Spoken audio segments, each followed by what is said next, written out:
جو بزرگ افراد جو ضعیف لوگ اس دفعہ حج کے لیے جا رہے ہیں ان کے لیے کوئی خاص آپ کہنا چاہیں؟ ایک تو جیسے آپ نے کہا کہ صحت کا خیال رکھیں، اپنی ادویات لے کے جائیں، ہائیڈریٹڈ رہیں. میں یہ بھی جاننا چاہتی تھی کہ اگر خدا نخواستہ کوئی میڈیکل ایمرجنسی کسی کو ہوتی ہے تو آپریٹر یا وہاں کے لوگ کون لک آفٹر کرتا ہے؟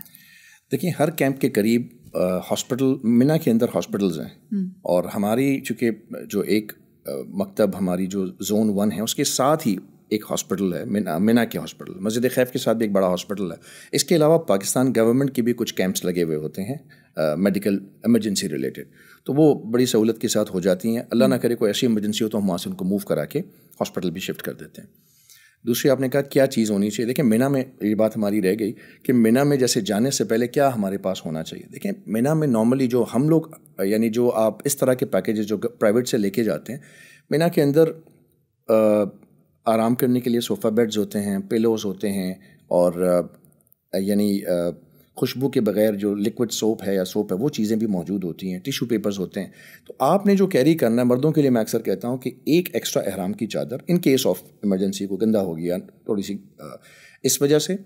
اور یس، میڈیسنز جو آپ یوز کرتے ہیں اس کو آپ اپنے ساتھ ہینڈ کیری میں کیری کریں، جو کہ ایک بیک پیک ہم دیتے ہیں اس میں آپ لے لیں. سن گلاسز کیونکہ دھوپ بہت ہے تو وہ لوگ لیتے ہیں، وہ ضرور لیں. موبائل کے چارجرز لیں.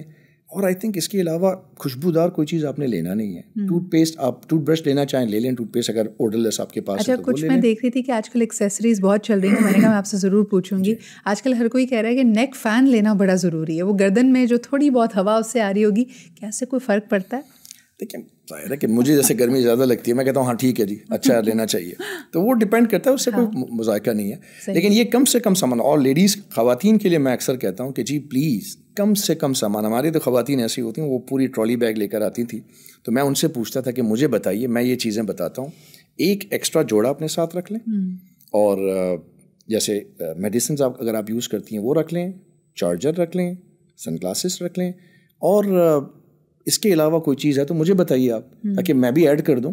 اگر ان چیزوں کے لیے ٹرالی بیگ لانا، کیونکہ دیکھیں منا میں جگہ بہت کم ہوتی ہیں، اور اس سال تو جیسے میں نے آپ کو بتایا کہ 16 لوگوں کے اوپر انہوں نے ایک ٹینٹ دیا ہے، یعنی کہ جو 4x4 میٹر کی جو ٹینٹ ہے اس میں انہوں نے 1 اسکوائر میٹر پر حاجی انہوں نے جگہ دی ہے. دیٹ مینس 16 آدمی کیمپ کے اندر، اس کے اندر پھر جو سروسز ہم نے کرنی ہے یا معلم نے دینا ہے اس سروسز کی جگہ نکالتے ہیں تو کافی تنگ ہو جائے گا. اس میں اگر آپ ٹرالی بیگ لے آئیں گے تو there is no space to keep those. Usman, Allah تعالیٰ سب کے لیے آسانیاں کرے. آپ کا جب حج مکمل ہو جاتا ہے، 11-12 تاریخ ہو جاتی ہے، اور جو لوگ آپٹ کر رہے ہیں مدینہ جانا، اس دفعہ میں نے دیکھا کہ کئی لوگ پریفر کرتے ہیں بسز کے بجائے ٹرین میں جانا. ایز این آپریٹر آپ کے لیے کیا زیادہ آسان ہے post hajj taking the hajjis to Medina? Definitely Medina train is very convenient. صحیح. اور اس دفعہ ہم نے بھی اپنے پیکیج میں ٹرین ہی رکھا ہے. لیکن کچھ لوگ، جیسے ہم پہلے یہ کہتے تھے کہ جی ڈور ٹو ڈور سروس بس میں ملتی ہے تو وہ بڑی کنوینئنٹ ہو جاتی ہے اس میں جانا، اور بس میں آپ بیٹھے یہاں سے اور آپ اپنے ہوٹل میں اترے، سامان بھی آپ کے ساتھ ہے اور بڑی کنوینئنٹ ہوتی ہے. لیکن چونکہ ٹرین 2 سے 2.5 گھنٹے میں آپ کو بڑے زبردست کمفرٹیبل ماحول میں آپ اپنی بات کر رہے ہیں. ایک گاڑی کا ایک ویسے بھی پریشر ہوتا ہے کہ موو کبھی تیز کبھی سلو، پھر راستے میں رکنا ہوتا ہے تو ٹائم کافی لگ جاتا ہے. عثمان، جیسے آپ نے کہا کہ 10-11 میں بھی ہم نے رمی کرنی ہے، لیکن آپ اس کو جب ہم آف لائن بھی بات کر رہے تھے آپ نے کہا کہ سب سے مشکل دن ہے. کئی لوگوں کو تو لگتا تھا کہ 10 تاریخ کو حج مکمل ہو گیا، یہ 11 اور 12 میں کیا مشکلات متوقع ہیں؟ جی بالکل. 10 تاریخ دیکھیں، 9 کو عرفات کر لیا، مزدلفہ آ گئی، مزدلفہ سے رمی کے لیے جیسے میں نے آپ کو بتایا آپ آ گئیں، رمی کر لیا. اس کے بعد طواف زیارہ کے لیے آپ نے جانا ہے. طواف زیارہ کرنے کے لیے جو طواف ہے وہ آپ کے 2 گھنٹے 2.5 گھنٹے کا طواف ہے، اور سعی کو ملا کے 3 سے 4 گھنٹے آپ کے لگتے ہیں اس ایکسرسائز میں. اس کے بعد پھر آپ واپس آتی ہیں منا.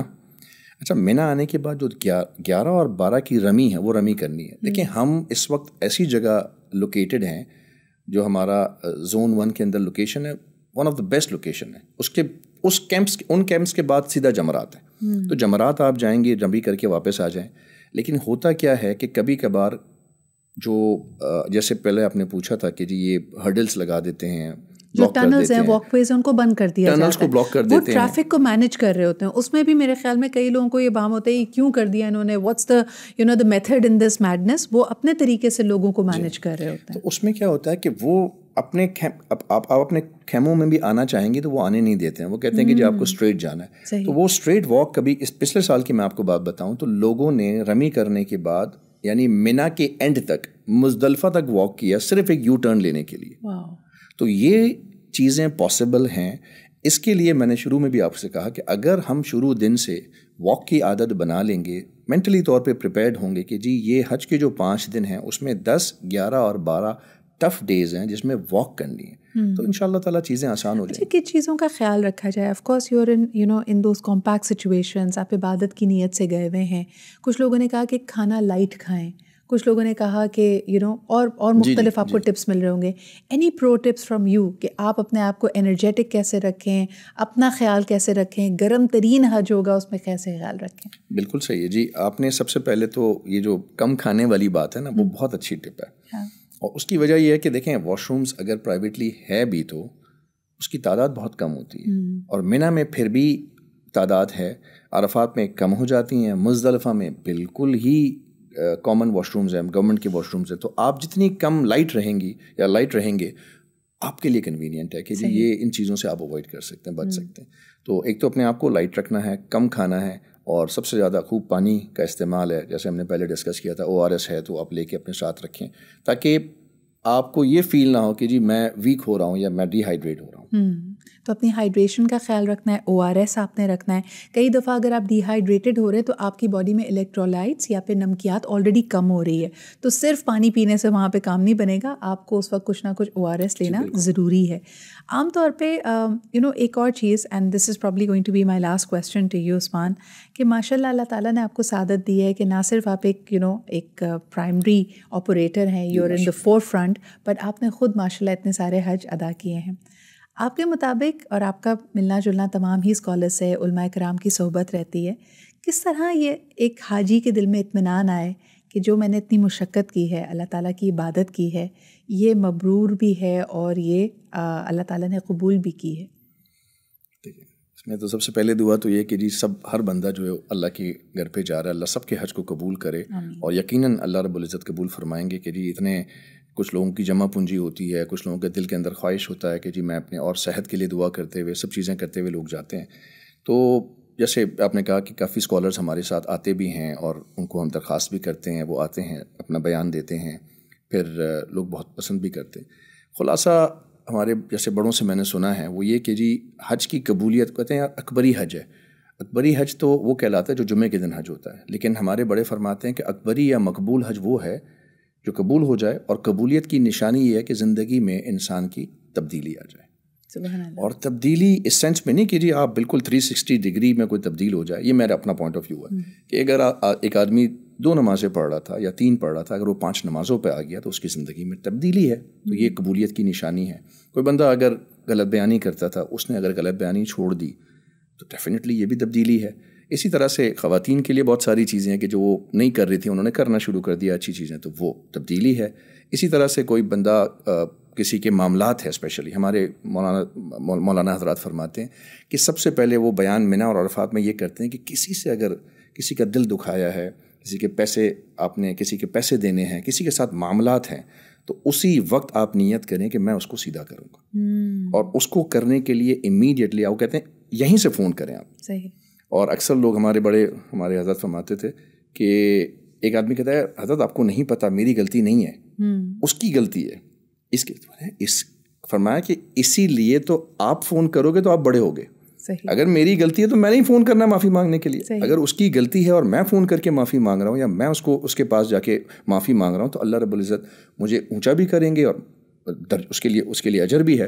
تو کہتے ہیں فوراً فون کریں, اور اسی طرح معاملات ہے تو وہی نیت کریں کہ جی میں یہ معاملات جا کے سیدھا کروں گا. عثمان, کبھی کوئی ایسا موقع آیا ہو جب آپ کو خود بہت زیادہ غصہ یا بہت زیادہ فرسٹریشن محسوس ہوئی ہو, اور حالت احرام میں ہیں, حج ہیں, باقی سارے لوگ بھی آپ کے ساتھ حاجی موجود ہے, ذمہ داری بھی ہے, کیا کرتے ہیں اس وقت؟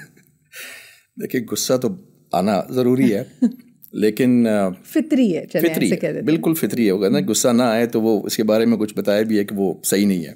تو غصہ آنا تو فطری ہے, غصہ آتا ہے, لیکن ضبط کرنے کی ہم کوشش کرتے ہیں کیونکہ ذمہ داری بہت بڑی ہے. کبھی کبھار ایسا ہوتا ہے کہ اگر مجھے غصہ آیا اور میں نے اس غصے کو نکال کے سامنے رکھ دیا تو اس کی کانسیکوینسز بہت بڑے ہوتے ہیں. مثال کے طور پہ معلم ہیں, معلم نے مجھے کمٹ کیا ہے, جو کمٹمنٹ کی ہے وہ کمٹمنٹ پوری نہیں کر رہا اس وقت, اور اگر میں اس کے ساتھ غصہ دکھاؤں یا میں اس کے ساتھ کوئی ایسی چیز کر جاؤں تو وہ اگر چلا گیا وہاں سے, اس نے اپنی جگہ چھوڑ دی, جو وہ مجھے دے رہا ہے اس سے بھی وہ آگے پیچھے ہو گیا, تو اس کی کانسیکوینسز میرے تمام حجاج فیس کریں گے. تو اس وقت مصلحتاً بھی کئی چیزوں کو سنبھالنا پڑتا ہے. بالکل بالکل, کبھی کبھار پینا پڑتا ہے, کبھی کبھار سمجھنا پڑتا ہے, کبھی ان کو سمجھا دیتے ہیں وہ سمجھ بھی جاتے ہیں, لیکن غصہ ڈیفینیٹلی آتا ہے اور اس کو بہت زیادہ کنٹرول کرنے کی ضرورت ہے. اور یہ میرے خیال سے حج میں اللہ سکھاتا بھی ہے کہ غصہ کو کیسے کنٹرول کرنا ہے. تو اگر میں آپ سے پوچھوں پرسنلی, آپ نے اپنے اندر کیا تبدیلی محسوس کی؟ اتنے سارے ماشاء اللہ اللہ تعالیٰ نے آپ کو سعادت دی ہے حج کرنے کے بعد. ہاں دیکھیں, تبدیلی تو دوسرے بتائیں گے کہ عثمان کے اندر کیا تبدیلی آئی ہے, لیکن اصل بات یہی ہے کہ آدمی کوشش کرتا ہے کہ یار میں اچھا انسان بن جاؤں, کسی کے کام آ سکوں, اس طرح کی چیزیں. لیکن میں نے یہ اب اگر میں آپ مجھے دوسری طریقے سے پوچھتی ہیں کہ لوگوں میں آپ نے کیا تبدیلی دیکھی, میں نے بہت لوگوں میں تبدیلی دیکھی ہے ماشاء اللہ, کہ جو لوگ ایسے لوگ ہیں جنہوں نے حج میں جو نیتیں کر کر آتے ہیں وہ کوشش کرتے ہیں واپس آ کے اس کو پورا کریں. ایسے لوگ مجھے ملے کئی سالوں بعد کہ عثمان میں نے اس حج کے بعد سے تہجد نہیں چھوڑی. ایسے لوگ ملے کہ اس حج کے بعد میں نے جو ہے نا کسی مطلب جھوٹ نہیں بولا, اور کچھ ایسے لوگ ملے کہ میں نے معاملات ٹھیک کر لیے. تو میرے پاس تو کم آتے ہیں جو علماء اکرام ہیں جو بیان دیتے ہیں, ان کے پاس لوگ آ کے بتاتے ہیں کہ آپ کے بیان سے میں نے اپنے رشتہ داروں میں سے صلہ رحمی کی اور بات ختم کر دی. اتنے سالوں کی میری دشمنیاں تھیں, جھگڑے تھے, رنجش تھی, وہ ساری ختم ہو گئی. تو اصل حج کا نچوڑ ہی یہ ہے کہ آپ کے اندر نرمی آ جائے اور آپ اپنے معاملات کو سیدھا کریں, اپنے جو رشتہ داروں کے ساتھ معاملات ہیں, دوستوں کے ساتھ, اس کو سیدھا کر لیں. اللہ رب العزت کی ذات بہت زبردست ذات ہے, اور باقی چیزیں تو اللہ کر ہی دیں گے. لیکن حج کی مقبولیت کی جیسے میں نے آپ کو پہلے بتایا, نشانی میں تین چیزیں بتائیں. سلام کو عام کرو, سلام کا مطلب اپنے اندر تواضع لاؤ, اور کہا خوب کھانے کھلاؤ. اللہ کو کھانا کھلانا بہت پسند ہے. صحیح. حج کی دوسری نشانی بتائی خوب کھانے کھلاؤ, اور تیسری بتائی کہ نرم گفتگو کرو. نرم گفتگو میں وہ ساری چیزیں آ گئیں. قرآن کی آیت ہے نا جس کا مفہوم ہے الحج و اشہر معلومات, آگے اللہ رب العزت فرمانا ہے کہ فلا رفث ولا فسوق ولا جدال. یہ چیزوں کو نہیں کرنا ہے, نہ غصہ, نہ یعنی غصہ نہیں کرنا کسی کے ساتھ. تو یہ اگر ہم چیزیں کر لیں گے تو حج ہماری قبول ہے انشاءاللہ.